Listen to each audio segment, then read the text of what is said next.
Parece que a Consellería de Medio Ambiente, en vez de estar para respetar o ambiente e que se cumplan as leyes, están a favor dos empresarios que se van a embolsar de 250 millóns de euros ali, nada máis cobrar polos depósitos dos residuos, e, sin embargo, no plan de restauración só invirten 60.000 euros. E vamos a continuar con estas movilizacións ca pancarta aquí en Presidencia, no Obradoiro, o tempo que faga falta, a ver se a Xunta de Galicia, o seu presidente, señor Feijóo, unha vez pois se dá de conta que tirar o lixo na porta dos veciños non é o máis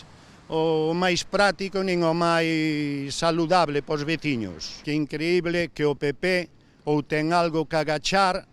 ou para votar en contra que uns membros da Comisión de Medio Ambiente da Unión Europea veñan a facer un reconocimiento sobre varias cousas sobre medio ambiente que están pasando en Galicia, que parece que a Consellería de Medio Ambiente quere tapar, e por eso votan en contra no Parlamento Europeo para que non veña nadie por aquí a ver se descubren cousas pois que